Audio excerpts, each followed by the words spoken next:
I'm Sharon Riley, and I have put this informational video together to help churches, children's ministries and Christian schools understand the needs of members with special needs, and in particular children with autism, so that you can put plans and strategies in place to ensure that you are being inclusive and sensitive to the needs of these precious ones.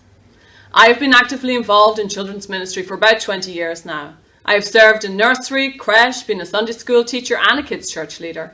Currently, I serve in a tots ministry on Sunday mornings in my local church. Outside of Sunday church, I run a Bible-centred Christian school for children aged 4 to 18 plus. I would consider myself experienced in the field of children's ministry. But along with that ministry experience, I also have experience in dealing with children with special needs. I have a 6-year-old son who was diagnosed with autism at the age of 3. So I've completed numerous training programs for parents dealing with special needs children over the last 3 years, which I have been able to take into my ministry and into my school. I pray that what I've learned to help me understand and be sensitive to special needs will also help you to be able to say to your community that the special needs children are welcomed into your church, your children's programs, your Christian school. So let's start with understanding more about children who have special needs. I will be focusing mainly on autism, as this is where I have most experience. Did you know that the latest statistics show that 1 in every 65 children in Ireland are diagnosed with autism? That means 1 in every 65 families in your community are living with special needs every day. My next door neighbour is one of those families, and the family that live 3 doors down from me are one of those families. So the truth is, you probably already know at least one family affected by autism. There are many other diagnoses that fall under the special needs category, but the difference with many of those, and autism in particular, is that you can usually see physical traits that are associated with many of these conditions. A child with Down syndrome maybe have very particular physical attributes. A child with cerebral palsy may be restricted to using a wheelchair or a walking aid of some description. But very often you would never know a child has autism by simply looking at them. And because of this, it can be incredibly difficult to understand that they do indeed have a disability, an invisible or unseen disability that can be often mistaken as bad behaviour. Educating ourselves on what autism and other disabilities actually are and how the people who live with these conditions are affected should help us to be more understanding and emphatic and inclusive of them as part of our church and school families. It's important to understand that children with autism, just like the rest of us, are individuals. You'll have heard the term spectrum when talking about autism, because there really are a wide spectrum of traits. But the strategies that we put in place from this video will help with most children, whether they're special needs or actually not. So what is autism? Well, it's a neurological disorder. That means it's a brain disorder. The way an autism child's brain develops is different. Signals from the child's senses to the brain don't work the same way that mine or yours do. And so these children have a lot of difficulty making sense of the world around them. Take a fluorescent light bulb, for example. You probably wouldn't even notice anything different if you walked into a room and switched on the light. But did you know that a fluorescent light bulb is actually quite noisy? It has a buzzing or a humming noise. But your brain knows to discard this information because it's not vitally important to the situation you're in right now. And so it doesn't even register with you. However, a child whose connections aren't working the same way that yours are might have a brain that's telling them that the noise from this fluorescent light bulb is vitally important, so much so that it's magnified inside of their brain, and that's all that they can hear. Could you imagine if this was the same for all of your senses? Your sense of taste or smell or touch? That your brain was sending you signals that were so strong that that's all that you could think about or smell or experience. When a baby is quite young, they depend on mommy and daddy to do everything for them. But a baby learns over time that, when mommy leaves the line of sight, that's okay because mommy comes back. We play games like peekaboo with a baby so that they can learn the concept of mommy leaving and coming back, so that mommy can actually leave the room for more than 2 minutes without having a screaming child. But imagine if that baby never actually mastered the concept that mommy will come back. Imagine how anxious that child would feel when mommy is out of their line of sight.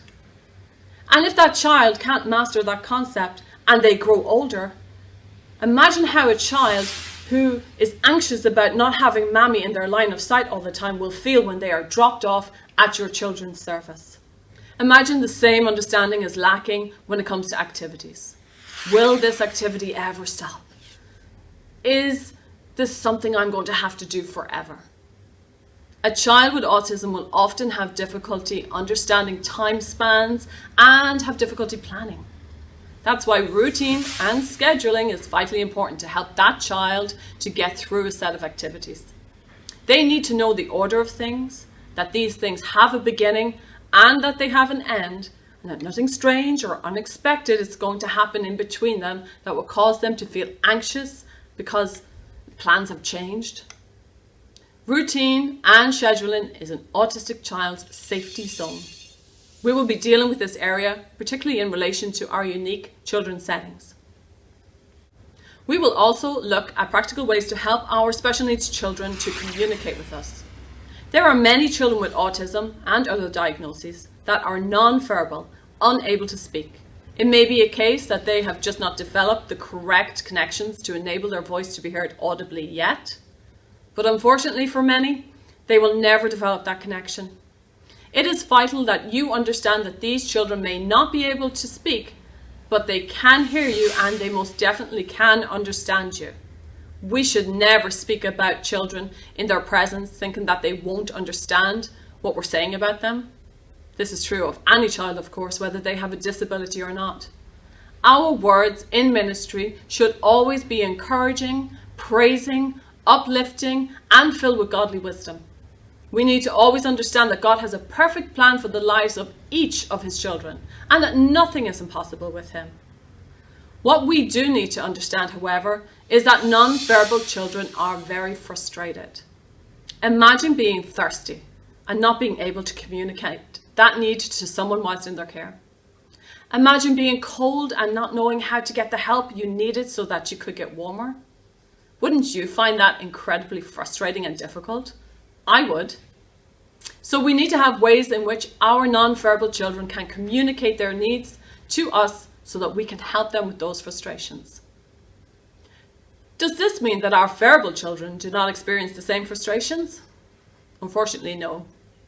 A child may be able to communicate, but may do so using language or sentence structures that we're not used to.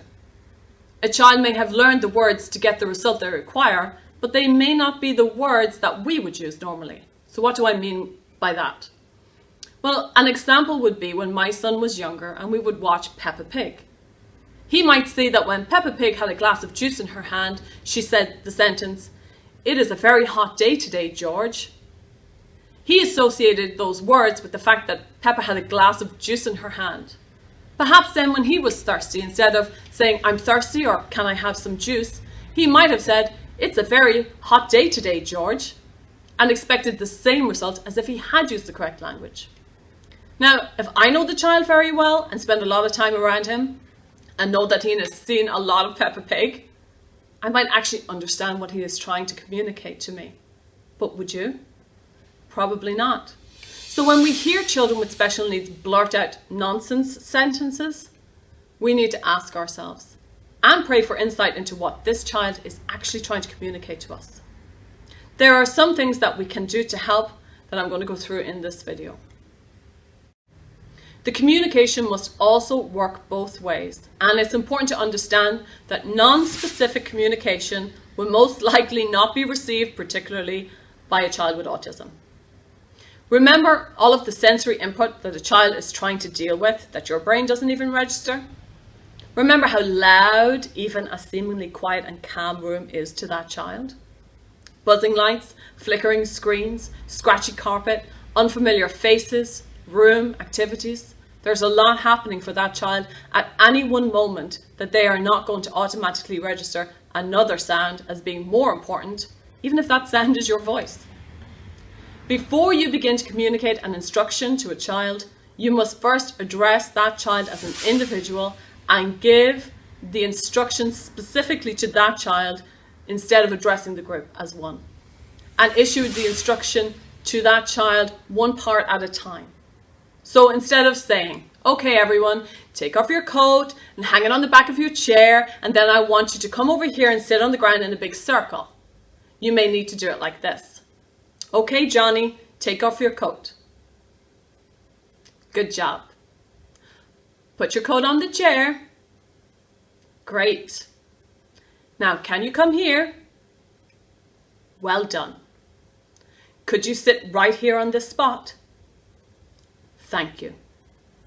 You may think that it will take a little longer to give an instruction that way, but you'd actually spend more time waiting on a child who's trying to process 5 instructions in 1 sentence to get the instruction right. Also, please do not insist on having eye contact with an autistic child. In fact, it's one of the red flags that help to diagnose autism. They don't do eye contact, especially if they do not know you very well. But understand that even though a child may not be looking directly at you, but everywhere but you, that doesn't mean that they're not giving you their attention.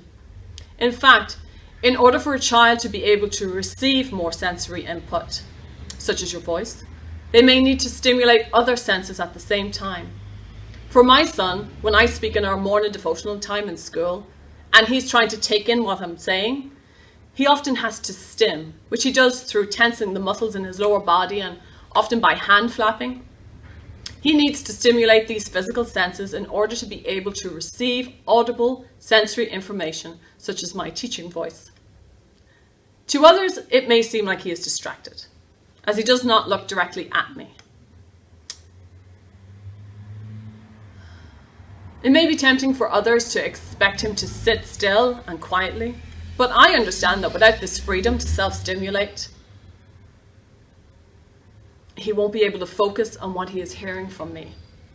Some children may need to jump, clap, make vocal sounds, and as long as their stimming is not destructive, it should be allowed, and no attention drawn to it so as not to embarrass the child. However, some children may want to bang their head, bite their arm, or something that could hurt themselves or others, so you wouldn't want to allow that to happen. The best way to deal with that is through talking with the parents and getting as much information as possible on how that child stims, if they do it at all. So now that I've explained some of what you may observe when working with special needs children, I want to take this opportunity to talk to you about meltdowns. When most children's ministry workers think about taking a child with special needs into their care, particularly one with autism, they might immediately anticipate having to deal with meltdowns, behavioural issues. I hope that through understanding what I've talked about up to this point, you might understand a little more of why a child might act out aggressively. When an autistic child who's dealing with all of what's going on in the world as they experience becomes far too overwhelming for them, they feel like they just cannot take it anymore. There's too much light, there's too much noise, there's too much uncomfortable feeling. They don't know what's happening, and they don't know how to communicate how they're feeling effectively. Ergo, they have a meltdown. This is not bad behaviour. This is, I don't know what I can do to cope with what's going on around me. We don't understand it because we are not dealing with the world around us in the same way. That's why it's so crucial for us to understand the world according to autism and other conditions. We need to be able to help these children. We need to be able to teach these children. We need to be able to preach to these children. These children need to know Jesus just like everyone else does. Their eternity depends on it. So what can we do? Well, we can take steps to try to make their experience with us as manageable as possible for them and prevent the situation becoming too overwhelming. There are some strategies that we can all use that can become part of our normal ministry routine that would be invaluable tools to help the children in our care. Visual schedules, timers, and communication visuals, along with calm atmospheres and ear defenders, are practical things that we can use and put in place. Also, understanding that children with autism struggle with social interactions, and particularly group games, and so not forcing them to participate, but letting them know that they're welcome to join in, will go a long way to making that child feel more comfortable. Don't expect a child with special needs to sit quietly for long periods of time. or sometimes even short periods of time. They may need to stimulate their senses just so they can tolerate all that's happening around them. Sometimes a child may just have to get out of their seat and do what they need to do. And if given the space to do that, they will usually return when they have managed to regulate themselves. If a child does go into full meltdown, you will not be able to get them to stop. You must immediately call for their parents. Make sure that they have space and that the other children are safe. If it is at all possible, move the child having the meltdown into a separate room. It might be a good idea to have a space available that has little movable furniture, so that if a child's experiencing a meltdown, they can be in a separate room where they can't be too destructive and can get through the episode without causing too much damage to his surroundings. Don't touch the child. Don't shout to be heard over the child. Don't do anything but be there for the child and keep the other children calm. Maybe even have someone take them elsewhere until Mummy and Daddy can take over from you. I have mentioned visual schedules, so let me explain what these are. Most of us will have a particular routine or order in which we do things within the time we have with the children.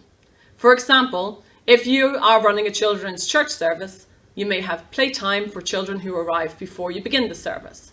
Then you might start with worship, object lesson, teaching, questions, game, snack, and then dismiss, or something along those lines. The idea of a visual schedule is to represent each of these activities individually using images along with words. I have some examples here. For the sake of the video, I've made these quite small, but you might want to have them so much larger so that they can be easily seen in your room. I would print them, laminate them so you can keep them, and then put them in order of the activity you are going to do on the wall. If you are going to start with worship, then do a video lesson, your memory verse, and then it's home time. Of course, this is short. Every time you complete an activity, remove it from the wall so that the child can visibly see what's going to happen next and that they're getting closer to that safe time when they're going to be back with Mum and Dad. Here I've done some examples of a communication schedule for non-verbal children. It's a good idea to actually print these quite large and if possible have them in your kids' church room or whatever room you're using and leave them there if at all possible. These are just simple needs that a child may be able to communicate with you simply by pointing. If you find that a child is distressed and they're not able to explain what it is, you could take that child over to the wall and you could point to it and say, do you need the toilet? Do you find it's too noisy? Are you thirsty? Whatever communications you think you may need from a child in your care. Visual schedules are invaluable. When Kalel was learning his bedtime routine and we would give verbal instructions, go put on your pajamas, go brush your teeth, have your supper, get into bed, go to sleep. We had such a struggle with him following these instructions and complying with them. When we learned about visual schedules at home and we did one for our bedtime routine, it was like he understood that these are the rules I need to follow.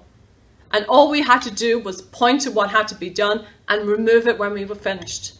And we had such calm bedtime routines after we introduced the schedule. The next thing I want to talk to you about is timers. Timers are one of the best tools that I have found for all children, but especially for those with autism. I highly recommend displaying countdown timers as often as possible throughout your program. For example, you may allow 15 minutes of playtime between you open the doors to allow the children into the room and beginning your worship. So find a 15-minute countdown timer that you can display on your screen so that the children understand when the 15 minutes is finished, it's time to tidy away what we've been playing with and get ready to go on to the next activity. The timer can also be used for game time, snack time, or any other time that you can put a timer in there to help children understand that this activity is going to end when the timer gets to 0. So between using visual, schedules and timers, you have now created a structure that the children can see and understand. So now we've put a visual structure in place. We've enabled communication where needed and understand not to put demands on our special needs children that they cannot meet. How else can we help them? Well, there are ways that we can deal with the atmosphere that we expect them to be in that will help with their sensory issues. Do we need to have flashing lights? Do we need super bright lighting? Do we need incredibly loud music? Do we allow the children to run around screaming and shouting? Or can we create a calm atmosphere that's welcoming for all of our children? To be inclusive of our special needs children, we may need to examine what works best. If it's only one child, it might be worth checking with mummy and daddy what sensory issues that child has, and we can accommodate those issues. If there are several children, it may be worth finding out the information for all of them and setting the lights and music to levels that won't make it more uncomfortable for those children. It will be trial and error until you get to know your special needs children well enough to be able to judge how they are coping with all that's going on around them. But you will get there.